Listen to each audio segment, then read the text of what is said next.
మేము ఒకసారి నేను నైజీరియా దేశానికి అక్కడ సభల కోసం మీటింగ్స్ కోసం బయలుదేరాం. ఒకరోజు సోమవారం రోజు, డిసెంబర్ మాసం, అది మన డిసెంబర్ వస్తుంది.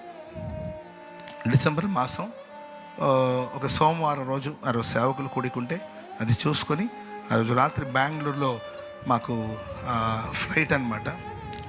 చాలామంది సేవకులు అప్పటికి వెళ్ళి బెంగళూరులో ఉన్నారు. సో నేను కొంచెం ఆలస్యంగా బయలుదేరాను. ఆ రోజు భయంకరమైన తుఫాను. ఫ్లైట్ మిస్ అయిపోయింది. విజయవాడ నుండి బెంగళూరుకి వెళ్ళే ఫ్లైట్ మిస్ అయిపోవడం వల్ల సరే కారులో ప్రయాణం చేసుకుని వెళదామని బయలుదేరాను. మన తమ్ముడు నీరజే ఆ రోజు డ్రైవ్ చేస్తూ ఉన్నాడు. నేను, నాతో పాటు కొంతమంది సహోదరులు అందరూ కలిసి వెళ్ళాం. రాత్రికంతా వెళ్ళి చేరుకోవాలన్నమాట. కొంచెం బండి వేగంగానే ఉంది. తర్వాత ప్రచండమైన వర్షం. ఆ వర్షంలో బయలుదేరి వెళుతూ ఉంటే తిరుపతి పట్టణాన్ని కూడా దాటేసాము. ఒక 2-3 అవర్స్లో వెళ్ళి చేరుకుంటాం. ఇంకొక 2-3 అవర్స్లో బెంగళూరు వెళ్ళి చేరుకుంటాం. ప్రచండమైన వర్షం, గాలి, వాన, తుఫాను, వాయుగుండం, తుఫాను. ఆ తుఫాన్లోనే మొత్తం మీద వెళ్ళి చేరుకోవాలి. ప్రయాణం చేస్తున్నాం. వెళ్తూ ఉంటే మాట్లాడుకుంటూనే ఉంటున్నాం, వెళుతున్నాం. సడన్గా డివైడర్ మీద నుండి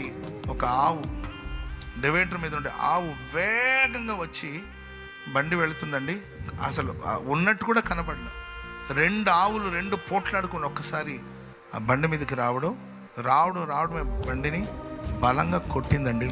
కొడితే బండి మొత్తం నుజ్జు అయిపోయింది. అంతే, ఆ ఫ్రంట్ భాగం అంతా నుజ్జు అయిపోయింది. చాలా కాస్ట్లీ కార్ అది, మన సహోదరులది. అది చాలా కాస్ట్లీ కార్ అండి, కొత్త కారు. మొత్తం ఆ ఫ్రంట్ భాగం అంతా ఫుల్ పాడైపోయిందండి. అండ్ ఎయిర్ బ్యాగ్స్ అంతా ఓపెన్ అయిపోయింది. నేను ఫ్రంట్లోనే కూర్చున్నాను, నీరజ్ డ్రైవ్ చేస్తున్నాడు, వెనకాల సహోదరులు కొంతమంది ఉన్నారండి.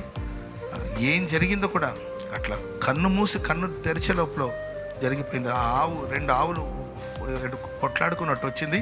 ఒక ఆవును తప్పించబోయేసరికి ఇంకొకటి వచ్చేసి బండి మీద కొడితే ఆ ఫ్రంట్ ఏరియా అంతా ఫుల్ డ్యామేజ్ అయిపోయింది. ఆవు అక్కడికక్కడ పొట్ట పగిలి అది చనిపోయింది అక్కడ హైవేలో. ఏం జరుగుతుందో కూడా అర్థం కాని పరిస్థితి.